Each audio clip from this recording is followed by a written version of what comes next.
Blue lock is synonymous for having very detailed facial expressions. That is in part due to the incredible amount of attention that goes into drawing the eyes. This comes as no surprise given that eyes play a huge role in blue lock. They indicate the state of the player as well as convey what kind of power they possess. So in today's video I'll be going over every eye type we've seen so far in blue lock and explain what they mean, how they are attained, and what are the requirements. But before we do, however, if you enjoy this type of videos and content, please consider subscribing and hitting the notification bell for more amazing blue lock theories and reviews. And now without any further ado, on with the video. To start the analysis, I would like to make a distinction. There are two groups of special eyes in blue lock: state eyes and skill eyes. And we will be starting with state eyes, as they are not player specific and can be achieved by everyone. Well, good players that is. Of this group, the first type we will be covering is actually the first special eyes we witnessed. As a matter of fact, they show in the very first chapter. I'm talking about aura eyes. These are characterized by the fiery shaped aura stemming from the player's eyes, and they come in two different types. Aura while keeping the original eye color, or when we have the aura with these black swirling circles replacing the eye retina. These are one of the coolest looking eyes in blue lock. And honestly, they are the perfect type to start with, because they are actually easy to explain. Hear me out. We usually see these eyes when players are doing their best to win, like Bajira in chapter 82, or when they are performing amazing stunts, like Chigiri in chapter 20. And finally, we see these eyes when we have a face-off between two powerful players, like we saw in chapter 228, between Baro and Isagi. So, simply put, aura eyes mean that the player is trying his best, or is very excited about the play. Moving on to the next type, and this one has the eyes with my personal favorite design. I'm talking about the inverted eyes. And much like aura eyes, these are actually straightforward to explain, as we only see them when players are banking everything they have on a shot. They also appear when players are breaking through before they shoot, like Isagi and Loki. And funny enough, we see that Nagi had them when he fainted Rin with his fake volley shot. So you could say that these are insane shot eyes, or at least the attention of shooting or kicking the ball. And now that we got the easy eyes to explain out of the way, it's time we talk about the best state eyes, which are flow state eyes, or flow eyes for short. These are recognizable by the eye retina becoming almost like a shockwave with this uneven veiny pattern. Now, flow state is described by Ego as a state of full mental immersion and can only be achieved when the player faces a challenge of the optimal difficulty, when there is a balance between the challenge and the ability of the player. Simply put, it's the twilight zone between anxiety and boredom. And honestly, I think flow state deserves a video on its own due to how deep the subject goes and how it can even be achieved in real life. Anyways, back to flow eyes. They are the rarest of the state eyes and the hardest to get into. Yet they have been present ever since the beginning of blue lock. But players have been tapping into flow sporadically and for short amounts of time, like Isagi did in the third selection to shake off Karasu and score. However, all of this changed in one game, the game with the most hype in blue lock so far, the U20 match. In this game, the challenge was of the optimal difficulty, as we saw many players get flow eyes. The first of which was Nico. When tasked with stopping size passes from reaching the strikers, Nico used his high perception and got completely immersed in his mission, stopping Sendo and even Shido. And speaking of Shido, he was next in line to show us flow state eyes. After being stopped multiple times by Nico and especially by Ryo, he all of a sudden awakened as the challenge has reached the twilight zone, and we see Shido score the best goal in blue lock so far, with his eyes shining with the flow state pattern. From there, we saw Yukimiya and Aiko awaken their flow state eyes at the same time. And honestly, Aiko got the best flow state in the game. He was able to stop Yuki, Rin, and Isagi multiple times. From these scenarios, we can see that much like the genius Ego said, when a player faces a challenge or a task that is on the perfect level of difficulty for his own talent, he enters flow and transcends, enhancing his abilities and weapons. After the U20 game, flow eyes only became more important for the blue lockers, as now flow state became a tool that allows them to achieve new weapons and even new types of vision. I'm talking about the second group, skill eyes. Now, flow state eyes work as the perfect gateway to talking about skill eyes, as most of these eyes get awakened during flow state, like we saw from Isagi, Nico, Rin, and Aiko awakening their Metavision eyes. However, I don't want to talk about Metavision yet. First, I would like to talk about two skill eye types that we saw but we really haven't gotten any explanation for. And since one of them was achieved through flow state, it is only fitting that we talk about it first. I'm referring to Rin's Berserker Eyes, which are probably the most dominant eyes for one-on-one duels, as we saw Rin completely destroy the U20 team's defenders and even beat Sai. How Rin got these eyes, however, is very interesting and is directly linked to his ego. It all started when Rin found himself in a state that he has never experienced before. He is no longer the leading role. What I'm talking about is, when the U20 game started, it was all revolving around the number 1 ranked player, Rin. But ever since the second half, Shido and Sai have stolen the show, dominating in terms of attack. And on the flip side, Aiko killed Rin completely with his flow state. But the cherry on top was seeing Isagi, Ryo, Bachira, and Baru, who are used to this kind of pressure, starting to shine. This pushed Rin to his mental limit, and we see him enter flow, all in an attempt to stop his brother and be the leading actor again. Yet Sai was a step ahead as always. Instead of passing to Aiko, who was in the perfect position, whom Rin covered, Sai went with Shido, trusting his instincts, and he won. And Rin accepted defeat. Teiko? No, Isagi was there and was able to clear the ball, enabling Blue Lock to go on a counter. Once again, Rin finds himself beaten by Blue Lock. He cannot get the leading role back. This time, however, his mind broke as we witness the forming of the Berserker Eyes. And unfortunately, this is the extent of what we know about the requirements for these eyes. From what I can see, they seem to be unique to Rin, as not even his brother has ever showed anything resembling this. Furthermore, it requires Rin to completely throw away any unnecessary thoughts. He no longer cares about his brother, Isagi, or Blue Lock. He's only thinking of scoring. He is letting everything he got out. His skill and instincts are leading him, and with no noise on his head.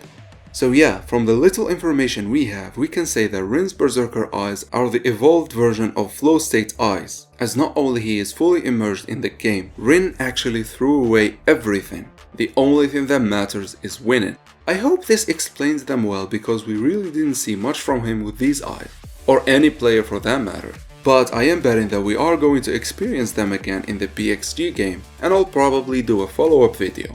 Anyways, we move now to the second type, which I think will be easier to explain as they fit with the theme of the guy wielding them. I'm talking about the Assassin's Eyes, which we only saw Karasu use them in the third selection and the U20 game. These eyes are identified by the target-like circle in his eyes, and much like Berserker Eyes, we really did not get any explanation for them, nor did we see any other player using them for comparison. But from what we saw from Karasu, we can deduct that they are a form of concentration eyes, where the player is actually targeting something or someone, hence the name Assassin's Eyes. Now, Karasu originally said that he always goes and targets the weakest link of the team, and that that's the best way to increase your odds of winning, like we saw him do with Isagi in the third selection. But in the U20 game, things changed. Due to his ball keeping ability, Karasu found himself in the most critical position, face to face with Sai himself, and so he used his Assassin's Eyes on the strongest link this time, which proves the eye's versatility. Depending on the situation, Karasu can target different players on the field to increase the team's winning chances. And honestly, I think these are really interesting eyes, and I'm sure much like Berserker Eyes, we are going to witness them again in the BXG game. Alright, now we get to the really OP eyes, with only two types left, and I'm sure you already know what I'm referring to. The eyes that were in a showdown in chapter 228, Predator Eyes and Metavision. Since Baru won the showdown, I'm starting with Predator Eyes, which are considered the ultimate eyes for pure strikers. Predator Eyes are characterized by the cat-like appearance, a fitting design considering that felines are the apex predators of their respective ecosystems. So what are these amazing eyes, and what are the requirements? To fully explain Predator Eyes, it is essential that we look at the players who utilize them, Baru and Kaiser. These are the strikers of the biggest ego in the series. One calls himself the king, and the other one refers to himself as the emperor. Beyond the ego, however, Kaiser and Baru have one more thing in common. There is their shooting abilities, with both of them having the highest numbers in Blue Lock, First, Kaiser with his Kaiser Impact, and second, Baro with his extremely powerful and precise mid-range shot. With this in mind, it becomes easy to explain what Predator Eyes are. Simply put, they are a type of eye that ensure your shots are going to be translated into goals. And the way Predator Eyes enable this is twofold. First, by constantly keeping the goalkeeper in your line of vision while doing your plays. This way, the player actually becomes a real predator, hunting for the moment its prey lets its guard down. Much like we've seen in chapter 216 when Baro hunted Gagamaru and scored the goal without him even noticing the shot. Now, I want to note that we only saw this way of utilizing Predator Eyes from Baro, and he got it after training under Snuffy. You could say that this way of using Predator Eyes is goalkeeper hunting. And now let's talk about the second way of utilizing these eyes, which is hunting for the best goal course. We first saw this from Kaiser in chapter 181. Even against 5 Manshine City players, Kaiser was able to identify a narrow path between them, in which his shot could reach the net, and with his Kaiser Impact he scored the world-class goal. In a more impressive fashion, however, we saw Kaiser utilize Predator Eyes in the same way again to score his bicycle goal in chapter 220. Even while being tackled by Ryu and having his short course blocked by Aiku, he was able to hunt for a new course between Aiku's legs in an instant and score another world-class goal. We call this goal course hunting, and probably the biggest example of this is Baro's goal in chapter 228. Now, I have already done an in-depth analysis video of this goal, so I won't be going into too much details here. But Baro, when faced with 2 Metavision users, he designated in an instant a short course and manipulated Kaiser, Isagi and Gagamaru into covering his usual top right corner course, while he went for his newly hunted one, between both of their legs and far from Gagamaru straight to the net. Now, for how impressive these eyes are, Predator Eyes actually have very high requirements. First, the player wielding them need to be calm and collected, and we saw how Baro actually improved in this point to unlock the goal hunting ability. Second is the shooting ability. Predator Eyes only help in converting your shots into goals, so weak and imprecise shots, or those that need too much conditions like Isagi's direct shot, are no good with this type of vision. And yes, you heard it here first, Isagi will not be getting Predator Eyes. It makes no sense for his playing style. What makes sense for Isagi, however, is the next and final type of eyes we will be covering in this video, Metavision. Now, this type of eyes is identified by the grid-like pattern that takes over the eye retina, or a jigsaw grid for the case of Isagi, and occasionally we see the same pattern engulfing the field when seen from the user's point of view. And actually, this is a great early indication that a player has Metavision. Now, Predator Eyes is the best type of vision for pure strikers. However, Metavision is more versatile. It is an impressive weapon for defense and offense. It is the overall best vision. So, what is Metavision? Well, to explain this type of vision, we first have to explain how the human eye works.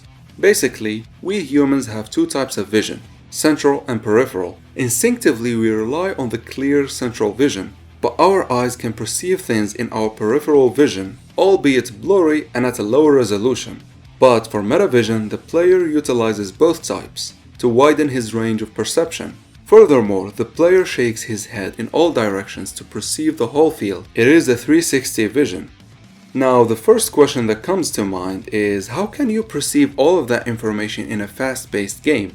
Well, that's where the first requirement comes in. Players wielding Metavision must have insane spatial awareness, analytical intelligence, and overall high IQ. The second requirement for this OP vision is high stamina, as this is a very taxing weapon on the body and on the brain, due to all of the analysis happening as well as to adapt to the possibilities that Metavision offers. So now that we explained what it is, let's explore what Metavision enables the players to do. Picture this with me. You are able to see everyone and everything on the field. What can you do? Well, for starter, you can expect where some passes are going to happen and intercept them. Alternatively, you can monitor dangerous players on the field and press them as soon as they get the ball or even before. Also, you could identify the most open space to position yourself for better scoring chances. Or you can identify where your opponent's best attack options are and stop them. Literally, the possibilities are endless if you just have the physique that enables you to keep up with them. Now, these are the basics of what Metavision enables. From there are 2 different evolution paths to Metavision that are player specific. I'm saying 2 because we only witnessed these, and in the future we could see other paths. Anyways, first is the analytical metavision, which is specific to Iku, due to him layering his analytical eye on top of metavision. With this type we saw that Iku not only can he anticipate plays like Nico and Kaiser, but also calculate his opponent's best options for scoring and crush them completely. A perfect vision for a defender if I say so myself. The second type is the adaptive type, and we saw this with Isagi and Snuffy. In addition to the ability to anticipate and react, they can push the boundaries and adapt to the play. They deploy different tactics, utilize their teammates, and manipulate their adversaries to fully take control of the game. And honestly, this fits perfectly in the arsenal of the true best player in the world, Mark Snuffy, as well as the player that is following in his footsteps, Isagi Oichi. Well, that wraps it up for Metavision and for the video, guys. I hope you enjoyed, and please let me know what are your favorite eyes. Until next time, thank you for watching.